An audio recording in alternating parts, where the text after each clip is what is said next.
جان بچانے میں 100 اونٹ کیسے لگے تھے کہ عبد المطلب زمزم کا کنواں کھود رہے تھے۔ بنو جرہم جب ان کو بنو خزاعہ نے شکست دی تو انہیں زمزم کا کنواں پتھروں سے بند کر کے اوپر سے مٹا دیا نشان، تو 300 سال زمزم کا کنواں بے نشان تھا۔ بنو خزاعہ سے جب قصی نے حکومت چھینی، قصی جو آپ کے پردادوں میں سے ایک آتا ہے، تو قصی بن کلاب، تو اس کے بعد عبد المطلب جب سردار بنے تو ان کو خواب آیا کہ حضرت ابراہیم علیہ السلام کے بیٹے حضرت اسماعیل علیہ السلام کے 12 بیٹے تھے۔ ان کی نسل اس قدر ہوئی کہ مکہ مکرمہ میں نہ سما سکی اور پورے حجاز میں پھیل گئی۔ ان کے ایک بیٹے خیدر کی اولاد میں عدنان ہوئے، عدنان کے بیٹے مادن اور پوتے کا نام نزار تھا۔ نزار کے 4 بیٹے تھے، ان میں سے ایک کا نام مزیر تھا۔ مزیر کی نسل سے قریش بن مالک پیدا ہوئے، یہ فہر بن مالک بھی کہلائے۔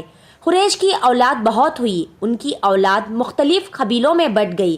ان کی اولاد سے قصی نے اقتدار حاصل کیا۔ قصی کے آگے 3 بیٹے ہوئے، ان میں سے ایک عبد مناف تھے، جن کی اگلی نسل میں ہاشم پیدا ہوئے۔ ہاشم نے مدینہ کی ایک سردار کی لڑکی سے شادی کی، ان کی یہاں ایک لڑکا پیدا ہوا، اس کا نام شائبہ رکھا گیا۔ یہ پیدا ہی ہوا تھا کہ ہاشم کا انتقال ہو گیا۔ ان کے بھائی مطلب مکہ کے حاکم ہوئے۔ ہاشم کا بیٹا مدینہ منورہ میں پرورش پاتا رہا۔ جب مطلب کو معلوم ہوا کہ وہ جوان ہو گیا تو بھتیجے کو لینے کے لیے خود مدینہ گئے۔ اسے لے کر مکہ مکرمہ پہنچے تو لوگوں نے خیال کیا یہ نوجوان ان کا غلام ہے۔ مطلب نے لوگوں کو بتایا یہ ہاشم کا بیٹا اور میرا بھتیجا ہے۔ اس کے باوجود لوگوں نے اسے مطلب کا غلام ہی کہنا شروع کر دیا۔ اسی طرح شائبہ کو عبد المطلب کہا جانے لگا۔ انہیں عبد المطلب کی یہاں ابو طالب، حمزہ، عباس، عبداللہ، ابو لہب، حارث، زبیر، زرار اور عبد الرحمن پیدا ہوئے۔ ان کے بیٹے عبداللہ سے ہمارے پیارے نبی حضرت محمد صلی اللہ علیہ وسلم پیدا ہوئے۔ عبد المطلب کے تمام بیٹوں میں حضرت عبداللہ سب سے زیادہ خوبصورت اور سب سے زیادہ پاک دامن تھے۔ عبد المطلب کو خواب میں زمزم کا کنواں کھودنے کا حکم دیا گیا، یعنی حضرت اسماعیل علیہ السلام کے کنویں کو۔ اس کنویں کو قبیلہ جرہم کے سردار مزاز نے پاٹ دیا تھا۔ قبیلہ جرہم کے لوگ اس زمانے میں مکہ کے سردار تھے، بیت اللہ کے نگراں تھے۔ انہوں نے بیت اللہ کی بے حرمتی شروع کر دی۔ ان کا سردار مزاز بن عمر تھا، وہ اچھا آدمی تھا۔ اس نے اپنے قبیلے کو سمجھایا کہ بیت اللہ کی بے حرمتی نہ کرو، مگر ان پر اثر نہ ہوا۔ جب مزاج نے دیکھا کہ ان پر کوئی اثر نہ ہوتا تو قوم کو اس کی حال پر چھوڑ کر وہاں سے جانے کا فیصلہ کیا۔ اس نے تمام مال و دولت، تلواریں اور زیریں وغیرہ خانہ کعبہ سے نکال کر زمزم کے کنویں میں ڈال دیے اور مٹی سے اس کو پاٹ دیا۔ کنواں اس سے پہلے خشک ہو چکا تھا، اب اس کا نام و نشان مٹ گیا۔ مدتوں یہ کنواں بند پڑا رہا۔ اس کے بعد بنو خزاعہ نے بنو جرہم کو وہاں سے مار بھگایا۔ بنو خزاعہ اور قصی کی سرداری کا زمانہ اس حالت میں گزرا کہ کنواں بند رہا، یہاں تک کہ قصی کے بعد عبد المطلب کا زمانہ آ گیا۔ انہوں نے خواب میں دیکھا، خواب میں انہیں زمزم کے کنویں کی جگہ دکھائی گئی اور اس کے کھودنے کا حکم دیا گیا۔ حضرت علی رضی اللہ تعالی عنہ سے روایت ہے کہ عبد المطلب نے بتایا، میں حجر اسود کے مقام پر سو رہا تھا کہ میرے پاس ایک آنے والا آیا۔ اس نے مجھ سے کہا طیبہ کو کھودو۔ میں نے اس سے پوچھا طیبہ کیا ہے، مگر وہ کچھ بتائے بغیر چلا گیا۔ دوسری طرف رات بھر خواب میں وہی شخص آیا، کہنے لگا برہ کو کھودو۔ میں نے پوچھا برہ کیا ہے، وہ کچھ بتائے بغیر چلا گیا۔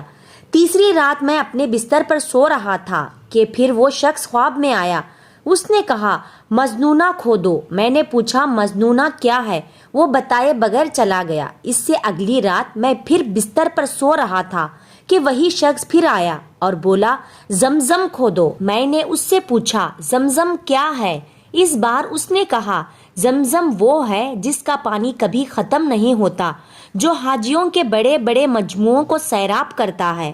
عبد المطلب کہتے ہیں میں نے اس سے پوچھا یہ کنواں کس جگہ ہے، اس نے بتایا جہاں گندگی اور خون پڑا ہے اور کوا ٹھونگے مار رہا ہے۔ دوسرے دن عبد المطلب نے اپنے بیٹے حارث کے ساتھ وہاں گئے۔ اس وقت ان کی یہاں ہی ایک لڑکا تھا۔ انہوں نے دیکھا وہاں گندگی اور خون پڑا تھا اور ایک کوا ٹھونگے مار رہا تھا۔ اس جگہ کے دونوں طرف بت موجود تھے اور یہ گندگی اور خون دراصل ان بتوں پر قربان کیے جانے والے جانوروں کا تھا۔ پوری نشانی مل گئی تو عبد المطلب کدال لے آئے اور کھدائی کے لیے تیار ہو گئے، لیکن اس وقت قریش وہاں آ پہنچے۔ انہوں نے کہا، اللہ کی قسم، ہم تمہیں یہاں کھدائی نہیں کرنے دیں گے۔ تم ہمارے ان دونوں بتوں کے درمیان کنواں کھودنا چاہتے ہو جہاں ہم ان کے لیے قربانیاں کرتے ہیں۔ عبد المطلب ان کی بات سن کر اپنے بیٹے حارث سے کہا، تم ان لوگوں کو میرے قریب نہ آنے دو، میں کھدائی کا کام کرتا رہوں گا، اس لیے کہ مجھے جس کام کا حکم دیا گیا ہے میں اس کو ضرور پورا کروں گا۔ قریش نے جب دیکھا کہ وہ باز آنے والے نہیں تو رک گئے۔ آخر انہوں نے کھدائی شروع کر دی۔ جلدی ہی کنویں کے آثار نظر آنے لگے۔ یہ دیکھ کر انہوں نے اللہ اکبر کا نعرہ لگایا اور پکار اٹھے، یہ دیکھو، یہ اسماعیل علیہ السلام کی تعمیر ہے۔ جب قریش نے یہ دیکھا کہ انہوں نے کنواں تلاش کر لیا تو ان کے پاس آ گئے اور کہنے لگے، عبد المطلب، اللہ کی قسم، یہ ہمارے باپ اسماعیل علیہ السلام کا کنواں ہے اور اس پر ہمارا بھی حق ہے، اس لیے ہم اس میں تمہارے شریک ہوں گے۔ یہ سن کر عبد المطلب نے کہا، میں تمہیں اس میں شریک نہیں کر سکتا، یہ مجھے اکیلے کا کام ہے۔ اس پر قریش نے کہا، تب پھر اس معاملے میں ہم تم سے جھگڑا کریں گے۔ عبد المطلب بولے، کسی سے فیصلہ کروا لو۔ انہوں نے بنو سعد ابن حزیم کی کاہنہ سے فیصلہ کرانا منظور کیا۔ یہ کاہنہ ملک شام کی بلائی علاقے میں رہتی تھی۔ آخر عبد المطلب اور دوسرے قریش اس کی طرف روانہ ہوئے۔ عبد المطلب کے ساتھ عبد مناف کے لوگوں کی ایک جماعت تھی، جبکہ دیگر قبائل قریش کے ساتھ بھی ایک جماعت ساتھ تھی۔ اس زمانے میں ملک حجاز اور شام کے درمیان ایک بیابان میدان تھا، وہاں کہیں پانی نہیں تھا۔ اس میدان میں ان کا پانی ختم ہو گیا، سب لوگ پیاس سے بے حال ہو گئے، یہاں تک کہ انہیں اپنی موت کا یقین ہو گیا۔ انہوں نے قریش کے دوسرے لوگوں سے پانی مانگا، لیکن انہوں نے پانی دینے سے انکار کر دیا۔ اب انہوں نے ادھر ادھر پانی تلاش کرنے کا ارادہ کیا۔ عبد المطلب اٹھ کر اپنی سواری کے پاس آئے۔ جو ہی ان کی سواری اٹھی، اس کے پاؤں کے نیچے سے پانی کا چشمہ ابل پڑا۔ انہوں نے پانی کو دیکھ کر اللہ اکبر کا نعرہ لگایا۔ پھر عبد المطلب سواری سے اتر آئے۔ سب نے خوب سیر ہو کر پانی پیا اور اپنے مشکیزیں بھر لیے۔ اب انہوں نے قریش کی دوسری جماعت سے کہا، آؤ تم بھی سیر ہو کر پانی پی لو۔ اب وہ بھی آ گئے اور خوب پانی پیا۔ پانی پینے کے بعد وہ بولے، اللہ کی قسم، اے عبد المطلب، یہ تو تمہارے حق میں فیصلہ ہو گیا۔ اب ہم زمزم کے بارے میں تم سے کبھی جھگڑا نہیں کریں گے۔ جس ذات نے تمہیں اس بیابان میں سیراب کر دیا، وہی ذات تمہیں زمزم سے بھی سیراب کرے گا، اس لیے یہی سے واپس چلو۔ اسی طرح قریش نے جان لیا کہ اللہ تعالیٰ عبد المطلب پر مہربان ہے، لہٰذا ان سے جھگڑا نہ ہے، سود ہے اور کاہنہ کے پاس جانے کا کوئی فائدہ نہیں۔ چنانچہ سب لوگ واپس لوٹ آئے۔ واپس آ کر عبد المطلب نے پھر کنویں کی کھدائی شروع کی۔ ابھی تھوڑی سی کھدائی کی ہوگی کہ مال، دولت، تلواریں، زیریں نکل آئی۔ اس میں سونا اور چاندی وغیرہ بھی تھے۔ یہ مال و دولت کو دیکھ کر قریش کے لوگوں کو لالچ نے آ گھیرا۔ انہوں نے عبد المطلب سے کہا، اے عبد المطلب، اس میں ہمارا بھی حصہ ہے۔ ان کی یہ بات سن کر عبد المطلب نے کہا، نہیں، اس میں تمہارا کوئی حصہ نہیں، تمہیں انصاف کا طریقہ اختیار کرنا چاہیے۔ آؤ 500 کے تیروں سے خرہ ڈالے۔ انہوں نے ایسا کرنا منظور کر لیا۔ 2 تیریں کعبے کے نام سے رکھے گئے، 2 عبد المطلب کے اور 2 قریش کے۔ باقی لوگوں کے نام کے پانسا پھینکا گیا تو مال اور دولت کعبے کے نام سے نکلے، تلواریں اور زیریں عبد المطلب کے نام سے، اور قریشوں کے نام کے جو تیر تھے وہ کسی چیز پر نہ نکلے۔ اسی طرح فیصلہ ہو گیا۔ عبد المطلب نے کعبے کے دروازے کو سونے سے سجا دیا۔ زمزم کی کھدائی سے پہلے عبد المطلب نے دعا مانگی تھی کہ اے اللہ، اس کی کھدائی کو مجھ پر آسان کر دے، میں اپنا ایک بیٹا تیرے راستے میں ذبح کر دوں گا۔ اب جب کہ کنواں نکل آیا تو انہیں خواب میں حکم دیا گیا، اپنی منت پوری کرو، یعنی ایک بیٹے کو ذبح کرو۔ عبد المطلب کو یہ حکم اس وقت دیا گیا جب وہ اپنی منت بھول چکے تھے۔ پہلے خواب میں ان سے کہا گیا، منت پوری کرو۔ انہوں نے ایک مینڈا ذبح کر کے غریبوں کو کھلا دیا۔ پھر خواب آیا، اس سے بڑی پیش کرو۔ اس مرتبہ انہوں نے ایک بیل ذبح کر دیا۔ خواب میں پھر یہی کہا گیا، اس سے بھی بڑی پیش کرو۔ اب انہوں نے اونٹ ذبح کیا۔ پھر خواب آیا، اس سے بھی بڑی چیز پیش کرو۔ انہوں نے پوچھا، اس سے بھی بڑی چیز کیا ہے؟ تب کہا گیا، اپنے بیٹوں میں سے کسی کو ذبح کرو جیسا کہ تم نے منت مانی تھی۔ اب انہیں اپنی منت یاد آئی، اپنے بیٹوں کو جمع کیا، ان سے منت کا ذکر کیا۔ سب کے سر جھک گئے، کون خود کو ذبح کرواتا؟ آخر عبداللہ بولے، ابا جان آپ مجھے ذبح کر دے۔ یہ سب سے چھوٹے تھے، سب سے خوبصورت تھے، سب سے زیادہ محبت بھی عبد المطلب کو انہی سے تھی، لہٰذا انہوں نے خرہ اندازی کرنے کا ارادہ کیا۔ تمام بیٹوں کے نام لکھ کر خرہ ڈالا گیا۔ عبداللہ کا نام نکلا۔ اب انہوں نے چھری لی، عبداللہ کو بازو سے پکڑا اور انہیں ذبح کرنے کے لیے نیچے لٹا دیا۔ جو ہی باپ نے بیٹے کو لٹایا، عباس سے ضبط نہ ہو سکا، فوراً آگے بڑھا اور بھائی کو کھینچ لیا۔ اس وقت یہ خود بھی چھوٹے سے تھے۔ ادھر باپ نے عبداللہ کو کھینچا۔ اس کھینچا تانی میں عبداللہ کے چہرے پر خریشیں بھی آئے۔ ان خریشوں کی نشانات مرتے دم تک باقی رہے۔ اسی دوران بنو مخزوم کے لوگ آئے۔ انہوں نے کہا، آپ اس طرح بیٹے کو ذبح نہ کریں، اس کی ماں کی زندگی خراب ہو جائے گی۔ اپنے رب کو راضی کرنے کے لیے بیٹے کا فدیہ دے دے۔ اب سوال یہ تھا کہ فدیہ کیا دیا جائے۔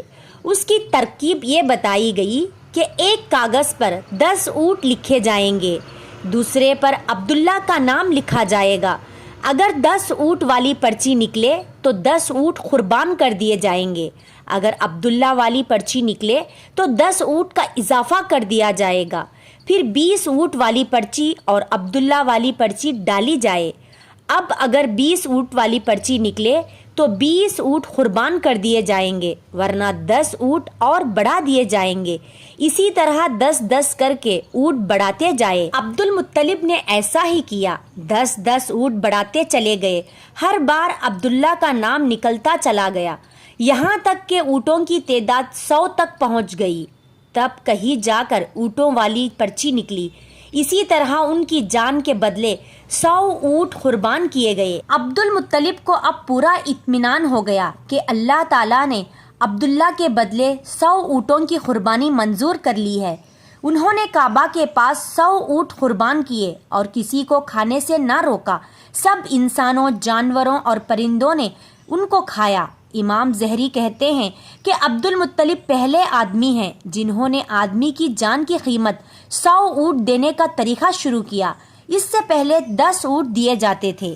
اس کے بعد یہ طریقہ سارے عرب میں جاری ہو گیا، گویا قانون بن گیا کہ آدمی کا فدیہ 100 اونٹ ہے۔ نبی کریم صلی اللہ علیہ وسلم کے سامنے جب یہ ذکر آیا تو آپ نے اس فدیہ کی تصدیق فرمائی، یعنی فرمایا کہ یہ درست بنیاد پر نبی کریم صلی اللہ علیہ وسلم فرماتے ہیں، میں 2 ذبیحوں یعنی حضرت اسماعیل علیہ السلام اور حضرت عبداللہ کی اولاد ہوں۔ حضرت عبداللہ قریش میں سب سے زیادہ حسین تھے، ان کا چہرہ روشن ستارے کے مانند تھا۔ قریش کی بہت سی لڑکیاں ان سے شادی کرنا چاہتی تھی، مگر حضرت عبداللہ کی شادی حضرت آمنہ سے ہوئی۔ حضرت آمنہ وہاب بن عبد مناف کی بیٹی تھی۔ شادی کے وقت حضرت عبداللہ کی عمر 18 سال تھی۔ یہ شادی کے لیے اپنے والد کے ساتھ جا رہے تھے۔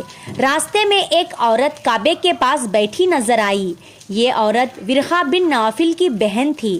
ورقہ بن نوفل قریش کے ایک بڑے عالم تھے۔ ورقہ بن نوفل سے ان کی بہن نے سن رکھا تھا کہ وقت کے آخر نبی کا ظہور ہونے والا ہے، اور ان کی نشانیاں میں سے ایک نشانی یہ ہوگی کہ ان کے والد کے چہرے میں نبوت کا نور چمکتا ہوگا۔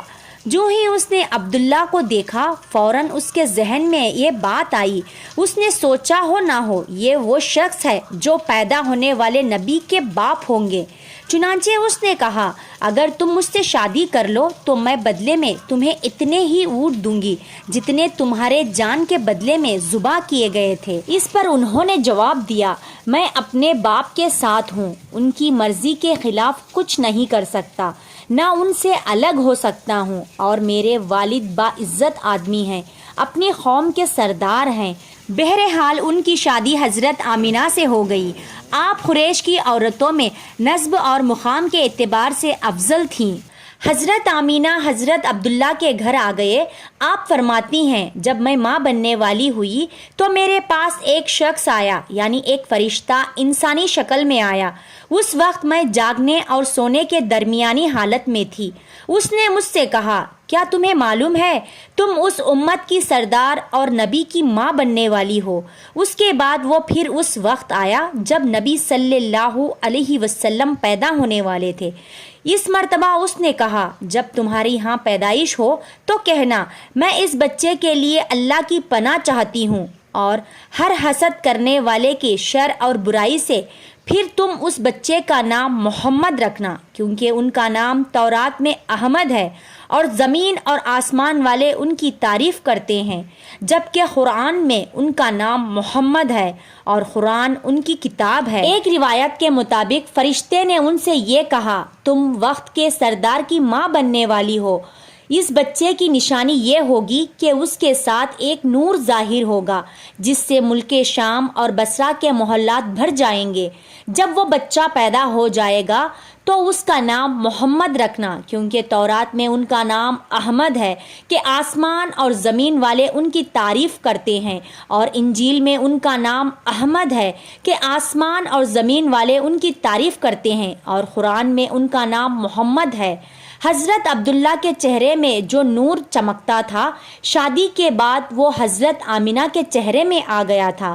امام ظہری فرماتے ہیں، حاکم نے یہ روایت بیان کی ہے اور اس کو صحیح قرار دیا کہ صاحبہ رضی اللہ تعالی عنہم نے حضور نبی کریم صلی اللہ علیہ وسلم سے عرض کیا، اے اللہ کے رسول، ہمیں اپنے بارے میں کچھ بتائیے۔ آپ صلی اللہ علیہ وسلم نے ارشاد فرمایا، میں اپنے باپ ابراہیم علیہ السلام کی دعا ہوں، اپنے بھائی عیسیٰ علیہ السلام کی بشارت ہوں اور خوشخبری ہوں۔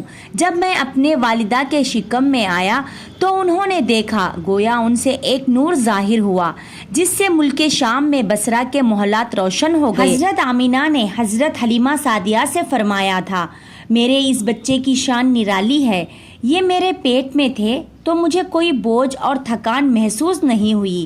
حضرت عیسیٰ علیہ السلام وہ آخری پیغمبر ہیں جنہوں نے آپ صلی اللہ علیہ وسلم کی آمد کی خوشخبری سنائی ہے۔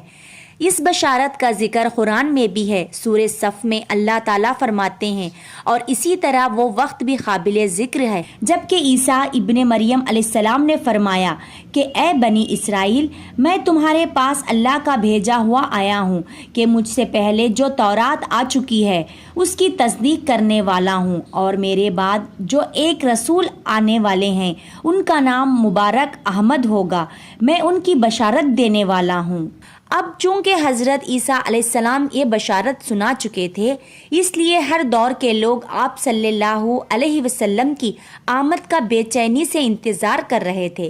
ادھر آپ کی پیدائش سے پہلے حضرت عبداللہ انتقال کر گئے۔ سابقہ کتب میں آپ کی نبوت کی ایک علامت یہ بھی بتائی گئی ہے کہ آپ کے والد کا انتقال آپ کی ولادت سے پہلے ہو جائے گا۔ حضرت عبداللہ ایک تجارتی قافلے کے ساتھ تجارت کے لیے گئے تھے، اسی دوران بیمار ہو گئے اور کمزور ہو کر واپس لوٹے۔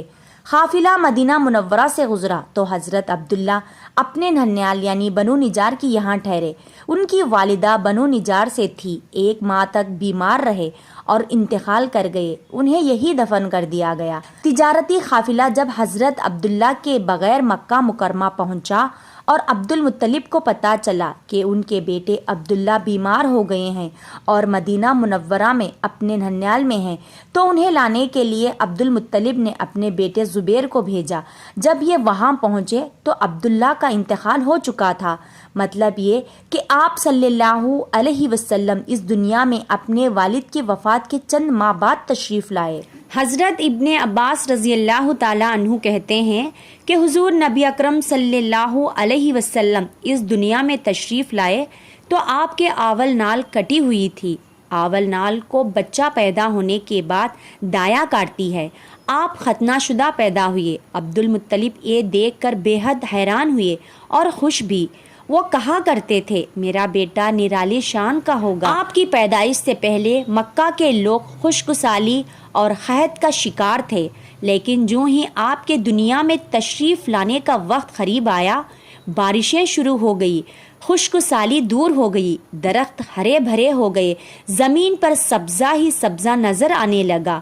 پیدائش کے وقت آپ اپنے ہاتھوں پر جھکے ہوئے تھے، سر آسمان کی طرف تھا۔ ایک روایت کے الفاظ میں یہ ہیں کہ گھٹنوں کے بل جھکے ہوئے تھے، مطلب یہ کہ سجدے کی حالت میں تھے۔ آپ کی مٹھی بند تھی اور شہادت کی انگلی اٹھی ہوئی تھی، جیسا کہ ہم نماز میں اٹھاتے ہیں۔ حضور صلی اللہ علیہ وسلم فرماتے ہیں، جب میری والدہ نے مجھے جنم دیا تو ان سے ایک نور نکلا، اس نور سے شام کے محلات جگمگا اٹھے۔ آپ صلی اللہ علیہ وسلم کی والدہ سیدہ آمینہ فرماتی ہیں، محمد صلی اللہ علیہ وسلم کی پیدائش کے وقت ظاہر ہونے والے نور کی روشنی میں مجھے بصرہ میں چلنے والے اونٹوں کی گردنیں تک نظر آئی۔ علامہ سہیلی رحمۃ اللہ نے لکھا ہے کہ جب آپ پیدا ہوئے تو آپ نے اللہ کی تعریف کی۔ ایک روایت میں یہ الفاظ آئے ہیں، اللہ اکبر کبیرہ والحمد للہ کثیرہ وسبحان اللہ بکرۃ واصیلا۔ اللہ تعالیٰ سب سے بڑا ہے، اللہ تعالیٰ کی بے حد تعریف ہے، اور میں صبح و شام اللہ کی پاکی بیان کرتا ہوں۔ آپ صلی اللہ علیہ وسلم کی ولادت کس دن ہوئی؟ اس بات پر سب کا اتفاق ہے کہ وہ پیر کا دن تھا۔ آپ صبح فجر طلوع ہونے کے وقت دنیا میں تشریف لائے۔ ناظرین، تاریخ پیدائش کے سلسلے میں بہت سے قول ہیں۔ ایک روایت کے مطابق 12 ربیع الاول کو پیدا ہوئے، ایک روایت 8-12 ربیع الاول کی ہے، ایک روایت 2 ربیع الاول کو پیدا ہوئے۔ اس سلسلے میں اور بھی بہت سے روایات ہیں۔ زیادہ تر مورخین کا خیال ہے کہ آپ 8 ربیع الاول کو پیدا ہوئے۔ تقویم کے طریقے کے حساب سے جب تاریخ نکالی گئی تو 9 ربیع الاول نکلی۔ ناظرین، مطلب یہ کہ اس بارے میں مکمل صحیح بات کسی کو معلوم نہیں۔ اس پر سب کا اتفاق ہے کہ مہینہ ربیع الاول کا تھا اور دن پیر کا ہے۔ یہ بھی کہا جاتا ہے کہ آپ کو پیر کے دن ہی نبوت ملی، پیر کے روز ہی آپ نے مدینہ منورہ کی طرف ہجرت فرمائی، اور پیر کے روز ہی آپ کی وفات ہوئی۔ آپ عام الفیل میں پیدا ہوئے، یعنی ہاتھیوں والے سال میں۔ اس سال کو ہاتھیوں والا سال اس لیے کہا جاتا ہے کہ ابرا نے ہاتھیوں کے ساتھ مکہ مکرمہ پر چڑھائی کی تھی۔ آپ کی پیدائش اس واقعے کے کچھ ہی دن بعد ہوئی تھی۔ واقعہ کچھ اس طرح ہے کہ ابرا یمن کا عیسائی حاکم تھا۔ حج کے دنوں میں اس نے دیکھا کہ لوگ بیت اللہ کا حج کرنے جاتے ہیں۔ اس نے اپنے لوگوں سے پوچھا، یہ لوگ کہاں جاتے ہیں؟ اسے جواب ملا، بیت اللہ کا حج کرنے کے لیے مکہ جاتے ہیں۔ اس نے پوچھا، بیت اللہ کس چیز کا بنا ہوا ہے؟ اسے بتایا گیا پتھروں کا ہے۔ اس نے پوچھا، اس کا لباس کیا ہے؟ بتایا گیا، ہمارے ہاں سے جو دھاری دار کپڑا جاتا ہے اس سے اس کی پوشاک تیار ہوتی ہے۔ ابرا عیسائی تھا۔ ساری بات سن کر اس نے کہا، مسیح کی قسم، میں تم لوگوں کے لیے اس سے اچھا گھر تعمیر کروں گا۔ اسی طرح اس نے سرخ، سفید، زرد اور سیاہ پتھروں سے ایک گھر بنوایا، سونے اور چاندی سے اس کو سجایا۔ اس میں سونے کے پتھر جڑوائے، اس کے درمیان میں جواہر لگوائے، اس مکان میں ایک بڑا سا یاقوت لگوایا، پردے لگوائے، وہاں خوشبو سلگانے کا انتظام کیا۔ اس کی دیواروں پر اس قدر مشک ملایا جاتا تھا کہ وہ سیاہ رنگ کی ہو گئی، یہاں تک کہ جواہر بھی نظر نہیں آتے تھے۔ پھر لوگوں سے کہا، اب تمہیں بیت اللہ کا حج کرنے کے لیے مکہ جانے کی ضرورت نہیں رہی، میں نے یہی تمہارے لیے بیت اللہ بنوا دیا، لہٰذا اب تم اس کا طواف کرو۔ اسی طرح کچھ قبائل کئی سال تک اس کا حج کرتے رہے، اس میں اعتکاف کرتے رہے، حج والے مناسک بھی یہی ادا کرتے رہے۔ عرب کے ایک شخص نفیل خشمی سے یہ بات برداشت نہ ہو سکی، وہ اس مصنوعی خانہ کعبے کے خلاف دل ہی دل میں کھڑاتا رہا۔ آخر اس نے دل میں ٹھان لی کہ وہ ابرا کی اس عمارت کو گندا کر کے چھوڑے گا۔ پھر ایک رات اس نے چوری چھپے بہت سی گندگی اس میں ڈال دی۔ ابرا کو معلوم ہوا تو سخت غضبناک ہوا، کہنے لگا یہ کارروائی کسی عرب نے اپنے کعبہ کے لیے کی ہے، میں اسے ڈھا دوں گا، اس کا ایک ایک پتھر توڑ دوں گا۔ اس نے شام و حبشہ کو یہ تفصیلات لکھ دیے، اس سے درخواست کی کہ وہ اپنا ہاتھی بھیج دے۔ اس ہاتھی کا نام محمود تھا۔ یہ اس قدر بڑا تھا کہ اتنا بڑا ہاتھی روئے زمین پر دیکھنے میں نہیں آیا تھا۔ جب ہاتھی اس کے پاس پہنچ گیا تو وہ اپنی فوج لے کر نکلا اور مکہ کا رخ کیا۔ یہ لشکر جب مکہ کے قریب وہ جوار میں پہنچا تو ابرا نے فوج کو حکم دیا کہ ان لوگوں کے جانور لوٹ لیے جائے۔ اس کے حکم پر فوجیوں نے جانور پکڑ لیے۔ ان میں عبد المطلب کے اونٹ بھی تھے۔ نفیل بھی اس لشکر میں ابرا کے ساتھ موجود تھا اور یہ عبد المطلب کا دوست تھا۔ عبد المطلب اس سے ملے، اونٹوں کے سلسلے میں بات کی۔ نفیل نے ابرا سے کہا، قریش کا سردار عبد المطلب ملنا چاہتا ہے۔ یہ شخص تمام عرب کے سردار ہے، شرف اور بزرگی اسے حاصل ہے، لوگوں میں اس کا بہت بڑا اثر ہے، لوگوں کو اچھے اچھے گھوڑے دیتا ہے، انہیں عطیات دیتا ہے، کھانا کھلاتا ہے۔ یہ گویا عبد المطلب کا تعارف تھا۔ ابرا نے انہیں ملاقات کے لیے بلایا۔ ابرا نے ان سے پوچھا، بتائیے آپ کیا چاہتے ہیں؟ انہوں نے جواب دیا، میں چاہتا ہوں میرے اونٹ مجھے واپس مل جائے۔ ان کی بات سن کر ابرا بہت حیران ہوا۔ اس نے کہا، مجھے تو بتایا گیا تھا کہ آپ عرب کے سردار ہیں، بہت عزت اور بزرگی کے مالک ہیں، لیکن لگتا ہے مجھ سے غلط بیانی کی گئی ہے، کیونکہ میرا خیال تھا آپ مجھ سے بیت اللہ کے بارے میں بات کریں گے، جس کو میں گرانے آیا ہوں اور جس کے ساتھ آپ سب کی عزت وابستہ ہے، لیکن آپ نے تو سرے سے اس کی بات ہی نہیں کی اور اپنے اونٹوں کا رونا لے کر بیٹھ گئے۔ یہ کیا بات ہوئی؟ اس کی بات سن کر عبد المطلب بولے، آپ میرے اونٹ مجھے واپس دے دے، بیت اللہ کے ساتھ جو چاہے کرے، اس لیے کہ اس گھر کا ایک پروردگار ہے، وہ خود ہی اس کی حفاظت کرے گا، مجھے اس کے لیے فکر مند ہونے کی ضرورت نہیں۔ ان کی بات سن کر ابرا نے حکم دیا ان کے اونٹ واپس دے دیے جائے۔ جب انہیں ان کے اونٹ واپس مل گئے تو انہوں نے ان کے سموں پر چمڑے چڑھا دیے، ان پر نشان لگا دیے، انہیں قربانی کے لیے وقف کر کے حرم میں چھوڑ دیا تاکہ پھر کوئی انہیں پکڑ لے تو حرم کا پروردگار اس پر غضبناک ہو۔ پھر عبد المطلب ہیرا پہاڑ پر چڑھ گئے، ان کے ساتھ ان کے کچھ دوست تھے۔ انہوں نے اللہ سے درخواست کی، اے اللہ، انسان اپنے سامان کی حفاظت کرتا ہے، تو اپنے سامان کی حفاظت کر۔ ادھر سے ابرا نے اپنا لشکر لے کر آگے بڑھا۔ وہ خود ہاتھی پر سوار لشکر کے درمیان موجود تھا۔ ایسے میں اس کی ہاتھی نے آگے بڑھنے سے انکار کر دیا۔ وہ زمین پر بیٹھ گیا۔ ہاتھی بانو نے اسے اٹھانے کی کوشش کی لیکن وہ نہ اٹھا۔ انہوں نے اس کے سر پر ضربیں لگائی، آنکس چبوئے، مگر وہ کھڑا نہ ہوا۔ کچھ سوچ کر انہوں نے اس کا رخ یمن کی طرف کیا تو وہ فوراً اس طرف چلنے لگا۔ اس کا رخ پھر مکے کی طرف کیا گیا تو پھر رک گیا۔